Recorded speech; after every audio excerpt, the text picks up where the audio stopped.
All right, everyone, we're going to get started. I hope everyone can see my screen. Let me know in the chat if you're not able to see it.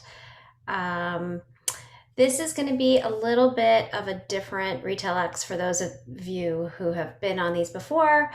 For those of you who don't know me, my name is Sapna Shah. I'm the founder of Retail X. This is a session on financial modeling and projections that I run once a year for this community. You should have all received Excel templates via email somewhere between yesterday and today, depending on when you signed up for the session. And even if you didn't get them, just shoot me an email. I will send them to you after. I've had some trouble with my email, so things are landing in spam, so check your spam first.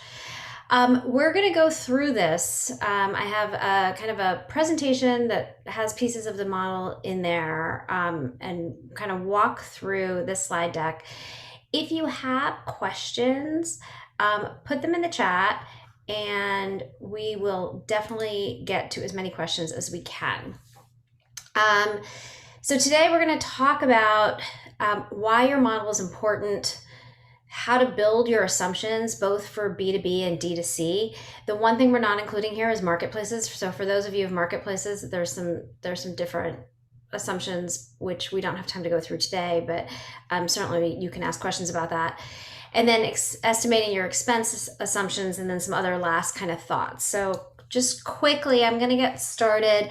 And like I said, feel free to add questions into the chat. So just kicking off with why financial models are important. So the way I think about financial models is that they're a numerical representation of your actual business plan, right? So your model should be integrated with the story in your pitch deck.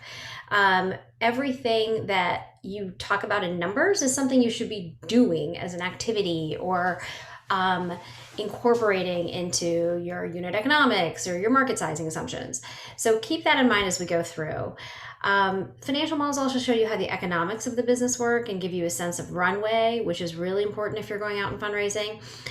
And this is really important. The models we're talking about today are bottoms up models. Top down models, like we will get 1% of the total market and we'll do it by growing revenues at 5% a month or 20% a month or 100% a month, are not models. Those are just guesses. And so we'll be talking about how you do this from the bottoms up.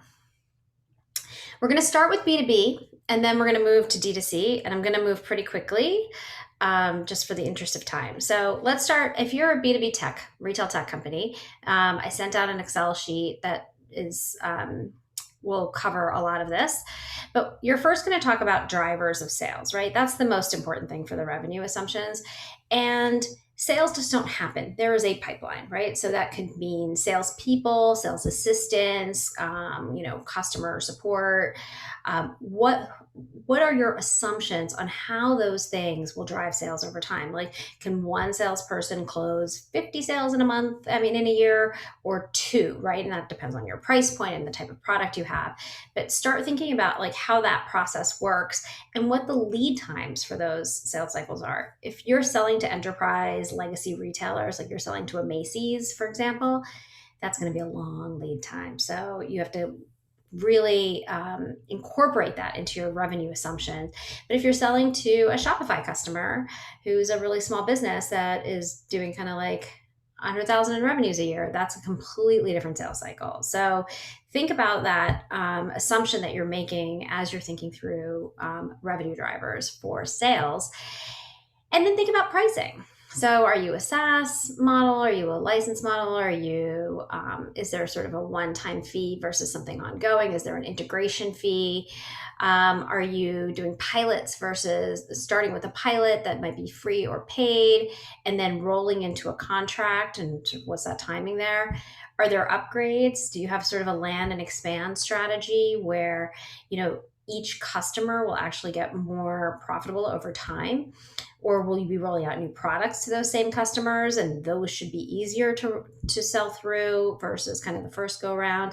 And then are there sort of free or freemium customers that you need to take into account? Generally, with freemium products, you have to assume that there's a lot of churn, or that a lot of people will not move, or a lot of customers will not move to the paid level.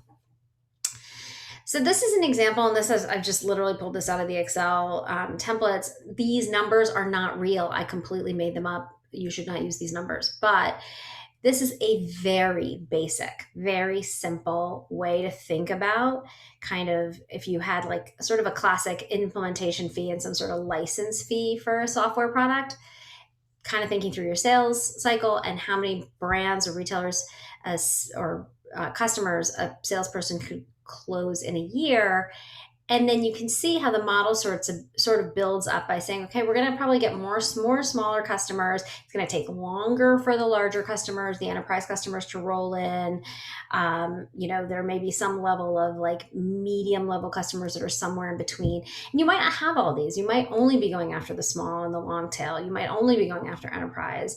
But this gives you a sense of how you can roll up your revenues kind of month by month. And I definitely recommend doing this month by month versus trying to kind of conceptualize a year at a time, because it's easier to figure out where you're going with a month to month model, and it's also easier to tell where you're going to end up at the end of a year. And does that sort of make sense? Like, could you really realistically sign this many customers in 1 year? An important piece in the B2B side of things is pricing. And I talk to a lot of founders about pricing. It's really best to use standard pricing, whatever standard is for what area of what sector you're going after, kind of what type of product you have.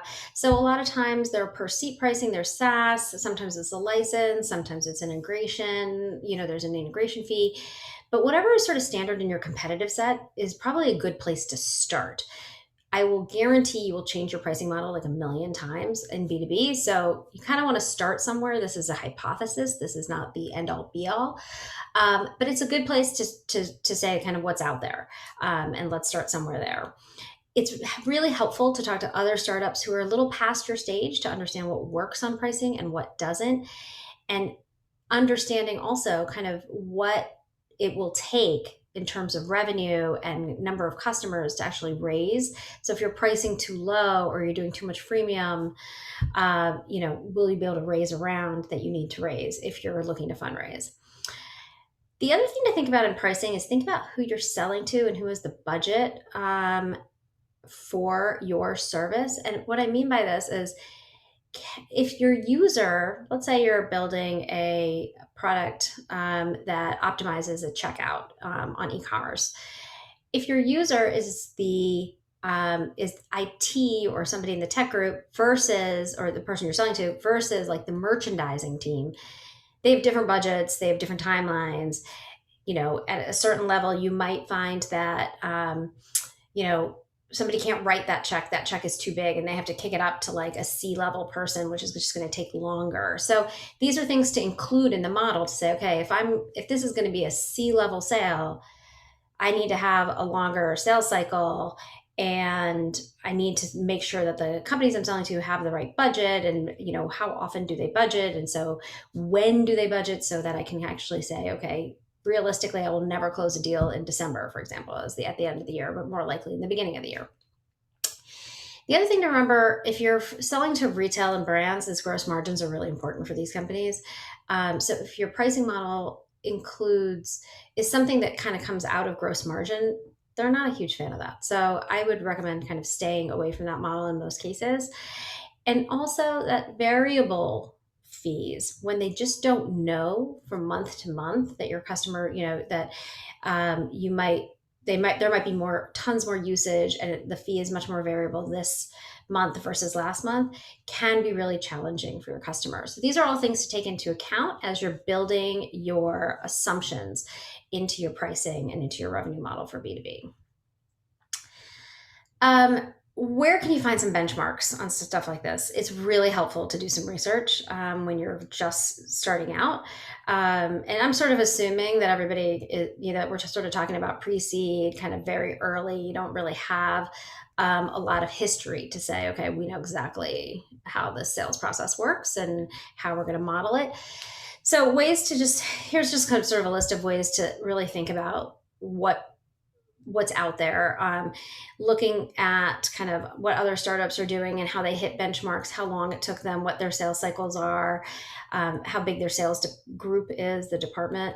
There are a lot of conversations you can have with investors who are interested in your space, who will tell you, like, absolutely, like, if this is your SaaS model, this is what we expect to see, in terms of benchmarks. If you're raising, you can look at kind of benchmarks of public companies and what organizations, like NRF puts out a lot of information, and at trade shows you can find what other people are doing to kind of really give you a sense of kind of, here's the scope, and sort of within this field I am playing, and I can figure out what my revenue benchmark should be.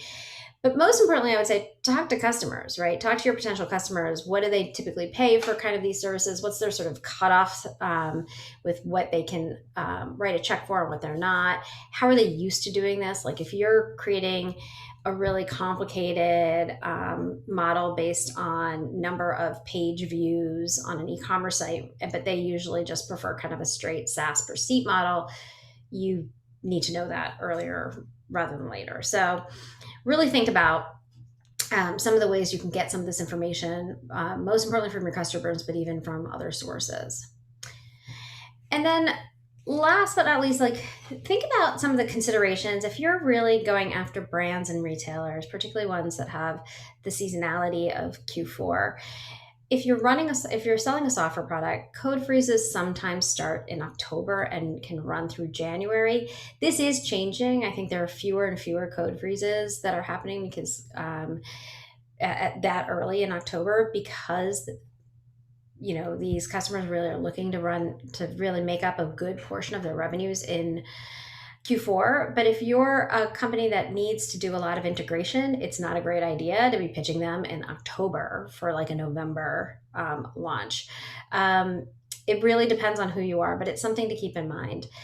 And if your product is affecting your customers' top line, their revenue, think about kind of what's important to them, and when you want to put your sales cycle into place earlier so that you hit major holidays, back to school if you're in that category, Mother's Day, whatever, Valentine's Day, whatever it is. And different customers will probably be faster to move if you're kind of hitting those key periods for them early enough. Think about when budgets are set. Like I said, kind of pitching people like during Q4 for the first time. If you're looking for like a 2021 budget, that's a much better idea than trying to pitch 2021 sort of at the very end of the year where there might not be a lot of money left. And then obviously look at, don't waste your time on companies that are not looking at tech solutions. Oops. Sorry about that. So that's kind of B2B. And now we're going to move to direct to consumer. And I'm sorry that I'm going through this really quickly, but I want to leave enough time for questions. So moving to D2C, a little bit different. And you should have gotten 2 Excel templates for this section. There was a kind of a D2C one and a wholesale one. You can combine them. I just haven't gotten around to doing that yet. But thinking through, kind of going through the same process as we just talked about, on the D2C side, there are some considerations that you want to think about before you start putting them into your model. So one is seasonality. How seasonal is your product? If you have a seasonal product, I have on my Red Giraffe Advisors website, I have a tab called, I'm pretty sure it's there, resources. And there is a DocSend link to a seasonality model that you can also incorporate into your D2C model. You don't have to do this unless you're super seasonal in the early days, but it's something to think about. And then similar to the B2B side, marketing around key selling periods and holidays is going to be really important, right? You should definitely think about your marketing spend and how that drives revenues in those key periods versus when, there might be other periods of the year where people are just not buying your product, your consumer's not buying your product. There are a lot of great sales growth and marketing tactics that are out there. You should definitely look at what else other competitors are doing. It's great to have, I always tell startups that you need to have your own kind of unique selling proposition, and obviously have a unique product, but you can't just use somebody else's playbook, but you should know what those playbooks are, because those are tactics that could work for you as well. And then be aware of factors that can impact your sales inventory. This is the hardest thing for D2C, is you're sort of managing both your production lead times and when your sales happen. And in your model, that kind of needs to work together. So it's something to keep in mind. Thinking about shipping costs and distribution. This is a big one. Really, this can be the thing that breaks your model, actually, is really understanding how you're going to handle shipping costs, free shipping if you're doing that, free returns, something that definitely you should be thinking about in the model. And then when you're thinking about pricing, most D2C startups really start with their own web sales off their own website. But if you're ever going to wholesale your product, think about the pricing of your product up front, because wholesale margins are lower. So you want to think about that early on. So talking about pricing, similar to what we kind of talked about on the B2B side, who's your target customer? Think about kind of the demographics and psychographics, kind of when they buy, how frequently they buy, what are you expecting them, what channels, if you've got multiple channels, are they going to be buying from? How's that product positioned? Like if you're a value product, a better product for less money compared to the competitors, versus whether are you a luxury kind of premium product? Where is that customer's willingness to pay? And then how much does it cost you? What are your unit economics? And can your markup absorb any promotional activity that you might do in the future, even if you're not planning to right now? We'll talk about this in a second, but I did put a markup example into the Excel spreadsheet, so you can take a look at that as well. So think about the pricing. It really should reflect kind of not just your positioning, but it should cover your costs, and you should really be able to capture the maximum consumer willingness to pay before promotion as kind of the place that you're starting in your model. And if you're going to look at wholesale, consider what that means. And wholesale can be a lot of things, right? It can be kind of affiliate. It can be actually you're sending like blocks of inventory to another retailer. It can be brick and mortar. It can be online. So wholesale, I'm kind of using it as a kind of a catch-all term. But what typically happens there is that you're going to, a piece of your margin is going to be gone. And so really you need to think about upfront, or how can you produce at a cost that will justify you selling wholesale if you're also doing direct to consumer? Because remember, consumers are smart. They will look at prices, changing the price on your website. And let's say you get into Target with your product, you can't have a completely different price. And so what are the different ways that you might need to do that? And one example of that is you might have different SKUs and bundles and ways to think about how you can keep wholesale margins decent while still having a D2C business. And so those are things you should think up front in your model, particularly around pricing. The other thing to think about wholesale is there's a lot of lead time here. So particularly for brick and mortar, kind of the bigger retailers. So consider that as well. And think about if you're dipping your toe into the water of wholesale, when would you want to put that into your model? A lot of times you want to put that in kind of before a gifting period. It's a really great way to test wholesale. So think about the timing of that and when you put that in, when you have those revenues coming into the model.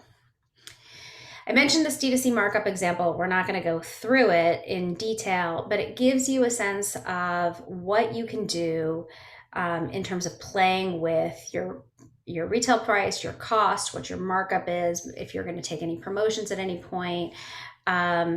This gets a little bit into the weeds of kind of how merchandising works, and certainly we can talk about this after, but it can help you at least on a kind of an initial basis understand how much room you have in your pricing to do something like wholesale or discounting. Okay, and then this is the meat of it, right? So you're going to build up your revenue bottoms up, as I mentioned. And bottoms up means you're not just going to grow it at X% per month. What you're going to say is, I'm going to do all of these activities, and every one of these activities gives me some sort of return, hopefully. Some of these activities don't cost me anything, but like organic traffic, and I have to make some assumptions on what I think organic traffic will look like, and what that conversion will look like. But some of them do cost me something, right? Like um, paid ads. And so what do those things cost me? How often, how much money am I going to spend on them? How often am I going to run an influencer campaign? How often am I going to do a pop-up? How often am I going to put out content for a content marketing strategy?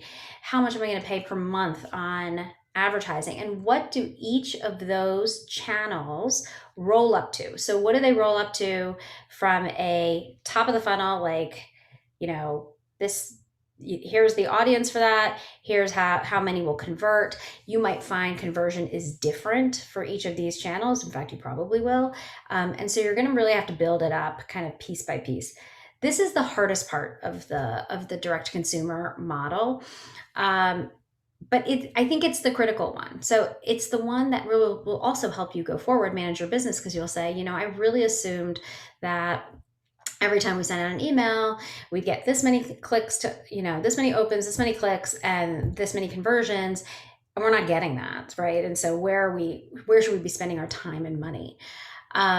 In the model, this is just a piece that I've kind of snapshotted here.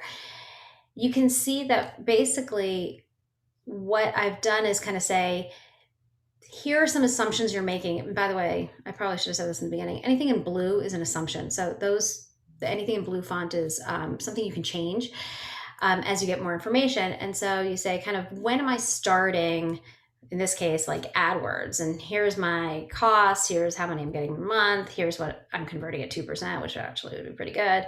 And here's when I'm starting that, right? And for each of these assumptions that you're making on email marketing, on organic, on influencers, you're going to keep working on those to kind of say, okay, what's really going to work for my company? And honestly, in most cases for D2C companies, there's one channel that works the best, right? It's the one that you lean on. And so that one is probably where you're going to end up putting your money. But in the beginning, you might not quite know that.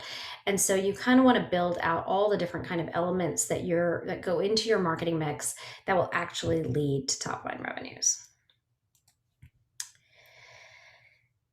And then on the wholesale side, it's a little bit different, because you're talking about kind of big drivers of sales. There's like whether you're offering product monthly, whether you're replenishing seasonally, how many units are they selling, how much information do you get from them, how much cash do you have to put up in the beginning to create product. If you have more of a consignment dropship model versus a true wholesale model. And all of those assumptions, as you're making them, they're a little complicated because you're sort of managing the direct consumer side of your business as well. And the biggest issue here is always inventory and kind of how much bandwidth there is to kind of do one or the other. But if you look at the wholesale model, it kind of rolls up in a similar way as sort of the B2B retail tech model, honestly. You can put in kind of like what kinds of, I've kind of listed here, like example of big box chains and mom and pop, but you probably have, yours is probably something completely different, but there might be, sort of a different cost associated with each one, how many stores they have, how many units they sell, how quickly can you open more accounts? Are you going after a truly specialty strategy? Or are you selling to the Targets and the Nordstroms and the Macy's of the world? Or are you actually just drop shipping and it doesn't feel that different than your direct consumer business, which is then you don't even have to do half of this. So this is just something to take into account if you're thinking about wholesale, or if you think you're going to think about wholesale going forward. Same as what we just talked about on the B2B side. It's really hard actually to come up with direct consumer benchmarks. So like, what should my CAC be? How much conversion should I really have? Am I going to have returns? what should I have paid shipping, free shipping and free returns in this category of product that I'm selling? And so a lot of research is really helpful here. I've listed a few actual sources that actually have lots of free information for the most part, where you can actually look to see what other companies are doing, both public and private.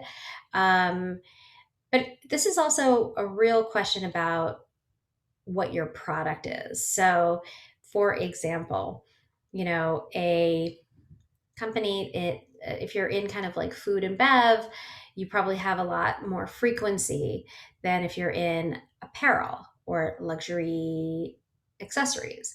And so, really depending on your category, you kind of have to set things that feel realistic for your category. And it's really helpful to have some outside points of view of what might be realistic for my category in terms of conversion, for example, or returns.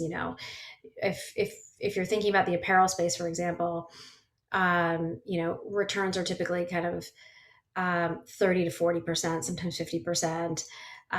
And conversions on e-commerce are something around 1.5%. That's like a nice normal benchmark. I mean, those are not good numbers, but whereas other categories will feel a little bit different. So you kind of want to just double check your model against similar kinds of companies to say, okay, am I kind of in the ballpark? And here too, I can't emphasize this enough.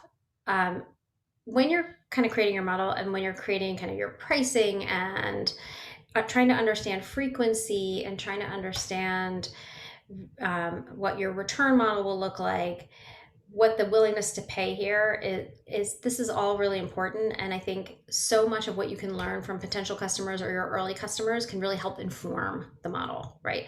So even things like I will not buy if it's if it's not on a discount. You might need to incorporate that, right? Or I won't buy if there isn't free shipping. So those are things that really can be helpful in populating the assumptions behind your costs and your revenues in the D2C model. And so I highly recommend doing this.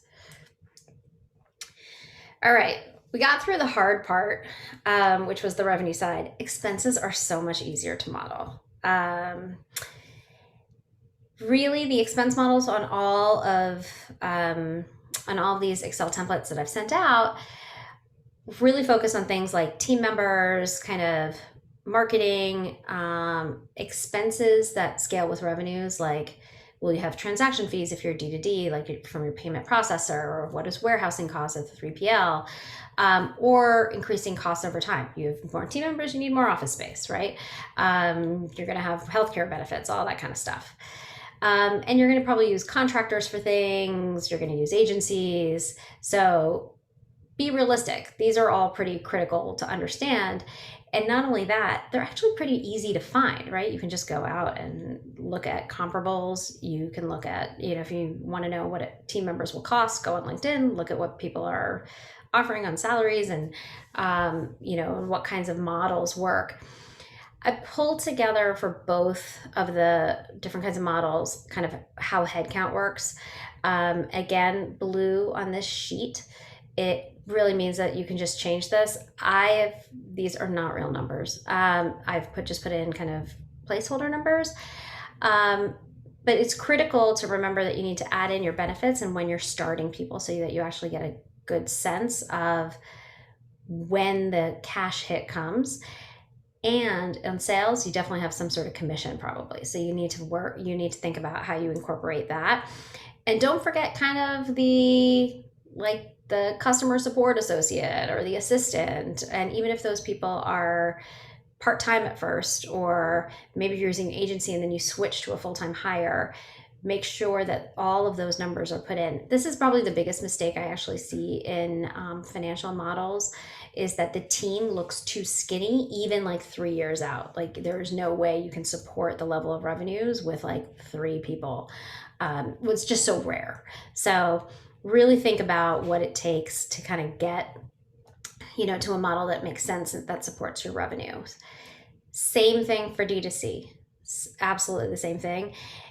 And it's important to know that, like, I've put all of these as salaries, but like, are you really going to have a copywriter? In the beginning, probably not. You might use an agency. So some of these are more of a long-term thing versus a shorter term headcount. But again, really helpful to understand what the team would need to look like long term. It's also a question, honestly, that investors ask a lot, is like, do you have enough of a team built into your model? Because if you're raising to hire a team, but you don't have enough built into the model to actually hire that team, you're not going to hit the milestones that you need to for that raise. So again, super important to get this headcount piece right. The rest of the expenses, super, super easy. Whatever they are for your business. This is just an example of, like, you're probably gonna have some legal, you're gonna have some office, not right now, but at some point. You're gonna have some insurance, you have web hosting, whatever those things are. Just make sure you include them, make sure you're thinking about them the right way. Some of these expenses are a percent of total revenue or a percent of transaction costs, of number of transactions. Some are monthly, some will be generally like lumpy, and so you're just sort of guessing. I also like to put in a contingency in here, which is, you don't know where you're going to end up overspending. If you're going to use agencies, you would put them in this area. So think about what you could do here, and include all the things that you can possibly think of. And then some, geez Louise, some last things to consider. How big should your revenues be by year 3, and what's realistic? It does not make sense to say your year 1 is when you're launching, and by year 3 you will have $1 billion in revenue. I will tell you right now, that is not realistic. And so do those numbers, when you put all of this together, do you get to a place that feels like this is doable and not insanity? Or you get to a place where you haven't been aggressive enough, and this happens too, where your year 3 revenues are pretty similar to year 1. Like, that's also probably not, at least a VC investable company. So it's something to think about. And again, a really great thing to do for your particular business is to think about when you talk to investors, VCs, other founders, what is realistic for your category? Where should you get to? And that will really be helpful in framing to see if you've really kind of thought through this process correctly. And then this is a personal question that I ask a lot of founders. What's more important to you? Is it getting to sort of profitability and cash flow break even, or is it really growing your revenues? And the reason I say that is because those are not necessarily two goals that are always aligned. And so you really need to think about, what are you trying to accomplish here? If you are not considering raising kind of institutional capital, and you want to run a great lifestyle business where you're going to get rich, getting to profitability quickly and not having to raise money is great. If you are kind of more on the VC track, it's not as generally as important to get to profitability as quickly, because you're assuming that you're going to hit milestones and continue to raise money. So think about that in the context of what your model is telling you. And then think about kind of, you might be at pre-seed or seed right now, but should you include next round financings in the model? Like, should you include a Series A, for example, or a bridge, or whatever that is? People do ask, investors do ask for that. It's very easy to see in the model. You'll see at the bottom of the page, you'll see kind of the cash flow. It's really easy to see when that number is negative, continuously negative, you're going to run out of cash, right? So you're going to have to raise again. So think about when that is. So when does your current, your next round, when does that runway end? But also, what milestones do you need to hit to get to that next level? So a lot of times, basically founders say, okay, I have runway for 12 months, and then I'm going to raise my next round. That's great. But in 12 months, what is the comparable revenue you're getting to? What's the comparable profitability if you're trying to get to profitability? How many customers do you have?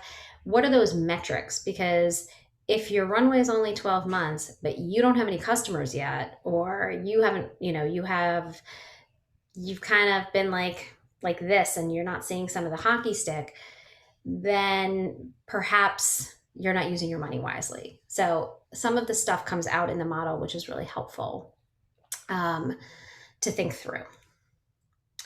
So with that, I am turning this off. And I'll get to your questions in the chat. Um, please put any questions you have in the chat. We've got about kind of 20 some minutes. Happy to go through, even if you have some kind of more specific questions to yourself, try to get through as many as I can. And I'm going to, all right, going to start with a question from Christina, which is, do you have any suggestions on testing value-based pricing rather than competitive pricing? Yeah, that's a great question. I think that I will say that depending on what your product is, you are going to test lots of different pricing models. You are not going to hit on the pricing right away, for sure. And there are entire books and classes that are all about pricing. So I think the suggestion I would have is that you think about kind of what your product is and who that customer is and what they are looking for, and start there. And then thinking about kind of on your end, what makes sense for you? How can you make money in the long term? And what is the right, I guess, what's the right place to start? Because it won't be the place that you finish. Every time we're running in RetailX, we run B2B sales sessions and direct to consumer sessions. And I think we talk so much about pricing in both. We could have a whole session just on pricing. So all I'm going to say is I think testing is key. So definitely do that. The next question is within D2C, how do you account for returns and restocking? And should we use industry standard metrics to account for these? Great question. There's a lot you can do here. So returns in general, returns really vary based on category. And your model, right? So how qualified are your customers, right? How are people finding your site? What kind of product is it? Is it a returnable product, right? Like a lot of swimwear won't be allowed to be returned, right? And so you don't need to worry about that. But people return most apparel categories. Shoes are so highly returned, right? If there's a fit issue or a color issue. So I think what you have to do is find for your category what seems like a reasonable return rate. Like I said, for apparel, it's kind of generally it's 30 to 40%. And you have to kind of assume that you're going to get those returns. In the early days, if you are restocking and holding your own inventory, that's one thing. Otherwise, you need to think about your restocking costs with your 3PL and what they're doing and what you're going to do with that inventory. Are you truly going to resell it, or are you actually going to, is it something that you couldn't resell? Or, if there's damages, for example, are you going to donate that product, or are you going to just trash it? And it's so specific about a product here, but it is definitely something you should include, particularly if your category is in a high return category. The other piece of the return thing that you need to account for is the shipping on returns. And if you're paying that shipping versus if the customer is paying that shipping. And you should definitely include that in the model as well. The next question is, from an investor's perspective, is it acceptable for the founder to start drawing a salary post-seed? And can the founder draw a market comparable salary or a lower amount, say market minus 20%? This is a great question. And most of this is based on what your raise looks like. So my personal take, and I don't know a lot, investors will say lots of different things. My personal take is, once you've raised some money, you should not be starving, right? Like, I want to make sure if I'm investing in your company, I want to make sure you're actually able to focus on the company, that you have food and shelter. Like you shouldn't not pay yourself for forever. And each person's situation is different. So, certainly if you have worked for 15 years and you've got great savings, and you've spent all of those savings down kind of pre-raise, and you need a salary, then you're going to get a salary. It's not going to be a market salary. The fact of the matter is that, it will be something less than market, but it's going to be something that you definitely should put in the model. And it's something you should talk to your investors about, because, the fact is you do have to pay rent, and you do have to eat, and you do have to have some sort of comfort that, you can kind of do your daily life and still and have some money in the bank. But I will tell you what has happened plenty of times to, companies in my portfolio and others, where, you go through a bad time, COVID being an example, and even the founder's salaries come down, or some founders stop taking a salary for a few months until like things pick back up. So that can be very variable, but it is definitely something that you kind of have to balance. Like, what are your investors sort of willing to bear, and kind of, is this the right number for the industry that you're in? And then also, can you live on that? But it is very fair post raise to have a salary if you need one. The next question is, do I have any marketplace templates I can share? Yeah, I wish I did. I have not done a marketplace template. It's one of my goals, to pull one together. I don't know if any exist out there in the world, but if any of you find a good marketplace template out there, I would love to see it. When I looked about a year and a half ago, I couldn't find anything, and honestly, just have not had the time to build one. So hopefully in the future. The next question is, have I seen bootstrapped D2C work, no seed, no pre-seed, like with less than 20K in runway? Is that even possible nowadays? That's a great question. Have I seen it work? Rarely. I think it's harder. I think it's much harder today, unless you've got something super, super unique, or you are super unique. So either the product or you have something that's like such a unique differentiator for the company. It has been, I think it was easier back in the day, before there were so many D2C companies fighting over kind of Facebook and Instagram and search. And now, it was so much easier to find customers back then. Now I think, with all of these ad prices really rising, and there's so much competition for, certain audiences, lookalike audiences for certain keywords on Google, is much harder to bootstrap a D2C company. And I'm not saying that it's impossible. I'm saying that you need to have something that's so unique. Either the audience you're targeting is an audience that normally does not get targeted. So if you're looking at millennial women who make over $100,000 a year and live in urban areas, they get targeted all the time. Those are going to be really expensive ads. But if you're looking for a completely underserved population, and you've kind of figured out how to get to that person in a really cheap way, it could be possible. Or if you yourself have a massive social media following, or you're a celebrity in the space, that can also be really helpful. But it is hard. And I'm not saying it's impossible. I'm just saying it's harder than it used to be. The next question is, what's your perspective on charging for shipping in D2C? What are you seeing across categories, and when is it possible to move away from free shipping? Yeah, this is really depends on category and kind of who you're competing with. I think that consumers expect free shipping at a certain price point. We have all been spoiled by Amazon, and it is not actually sustainable.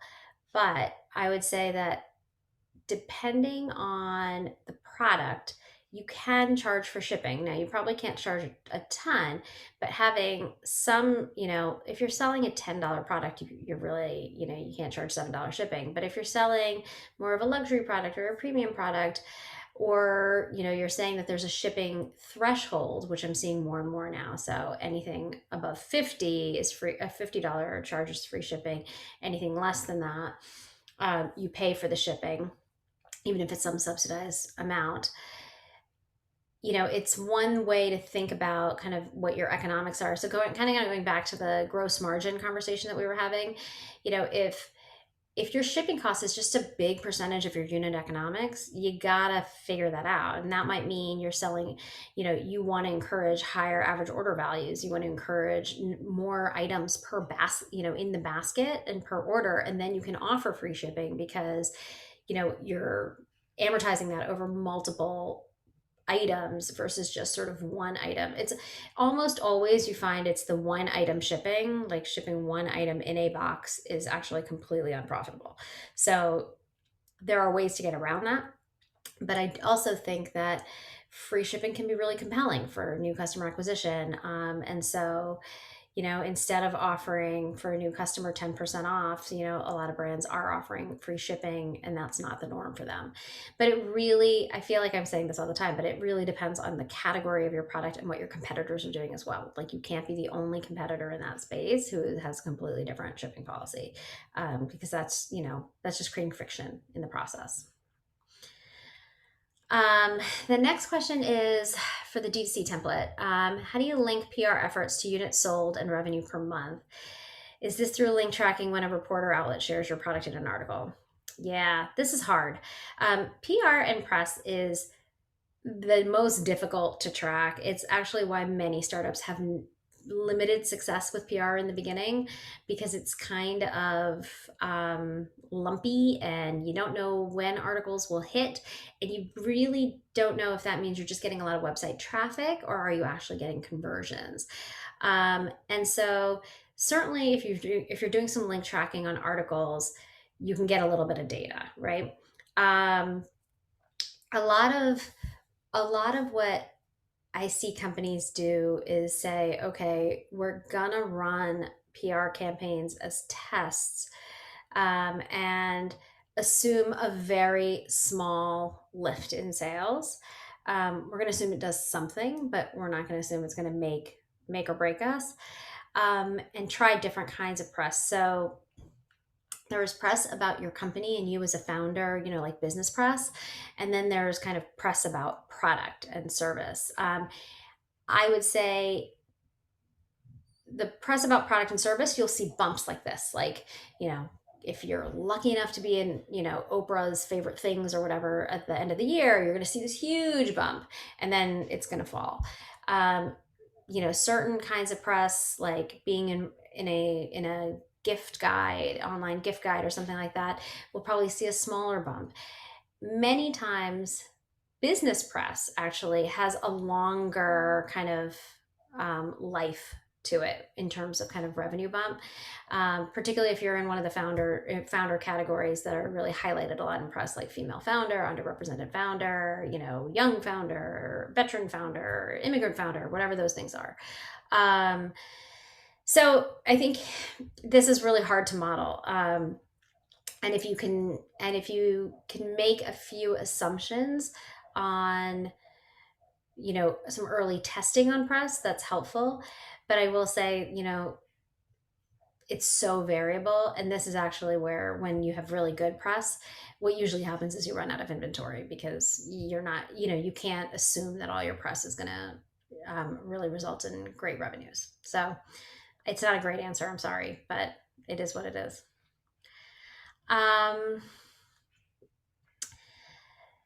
Next question. SaaS application with a monthly subscription. What are the metrics you monitor for a subscription business? Okay, so this is a great question. SaaS is really interesting, right? And really kind of subscription businesses in general are really interesting, because there are two key metrics that you really need to look at. And this is true for even for a subscription of a D2C product, which is sort of kind of what your churn is on a monthly and annual basis. And churn can be defined in a lot of different ways. So churn can be, you know, let's say your monthly subscription is a, for very small Shopify retailers and brands. And you might find churn to be really high because a lot of those small brands, they just don't make it. COVID hits and or like a bad part of the season, and they don't make it, and that churn number becomes really important. So that's a key metric to look at, and that churn number will be really different depending on who your customer is. The other thing here is, and this is not necessarily a metric, but I would say it's the way I would look at the business, which is cohorts. So in any whether it's a SaaS application or any other sort of subscription, particularly monthly subscription, you're probably going to end up with cohorts based on, like, you've got these sort of long-term customers. You've got customers who maybe come in and out. You might have customers who, you might have a certain kind of customer set that always, it's sort of like 6 months and they're done, and like, you lose them. You might have customers that upgrade, if there's an upgrade kind of track in your product. And so whatever those cohorts of customers are, those are really critical to understand. They're really critical when you're out fundraising for these kinds of companies. You will be asked about cohorts all the time, and those cohorts tend to be based on their behavior with the subscription, which does include churn and retention. But it's something that for each company, you kind of look at it a little bit differently. There are great examples of food companies that have like immense churn and immense customer acquisition costs. But then there are other food companies, and I'm kind of thinking of like Blue Apron and those kinds. Then there are others who might have like fake churn, where people, if you can pause a subscription or a membership, and then come back to it. So it really kind of depends on what your product is. And definitely SaaS monthly is definitely different than D2C monthly subscriptions, or quarterly, or boxes, or anything like that. But in all cases, churn and cohorts are the most important thing to be tracking there. I think that might be it for questions. We have time for maybe one or two more if anyone has any other questions. And I'll repeat this again, if you have not gotten the Excel templates, look in your spam box. And if you still haven't gotten them, I know a few emails bounced back. I'm happy to send them again. Just shoot an email to me. You can just reply to the Eventbrite that you signed up with. We got one more question. Okay. I understand this can be highly subjective, but in your experience, what's the right time for a D2C subscription founder to approach an investor for angel and or seed? Initial idea, post research, or after a few customers? Great question. This is highly subjective. It really depends on where you are. So I think one of the things I always tell early stage founders is do as much as you can before you have to raise. Get as far as you possibly can. Show me something that is compelling. Sometimes what you're building requires like an immense amount of hardware or something, and you're just not going to be able to show product sales before a raise. Sometimes you can, because you can be pretty scrappy about it. But do as much as you can. Show me as much customer validation, and that can be surveys, that can be testimonials, that can be samples that people got, that, whatever it is, show me something that tells me you've really hit on something that you feel passionately about, that you think this customer is going to appreciate. And it can be lots of different things there. Certainly at pre-seed, a lot of pre-seed investors like myself, we're used to investing before launch, but we want to see some form of customer validation. And that means not just that your friends and family think it's a good product if you have like a sample or a prototype, but actually that, people you don't know would buy this product, right? Show me that. If you can't actually sell it to them, or can't get a lot of sales because of your manufacturing cycle, or, you need the money to manufacture, that's fine. But show me some data that tells me that they will buy from you. And if you can do that, and really make a case for your brand and what you're selling, you're probably in pretty good positioned to fundraise. What I will say is if you're coming just sort of with an idea and a PowerPoint, what investors will ask you is, have you gone as far as you can go? Like, why didn't you go a little further? And so there has to be a good reason for why you haven't already tested your product, for example. So that's why I always say, go as far as you can go until now you can go no further and you need outside capital.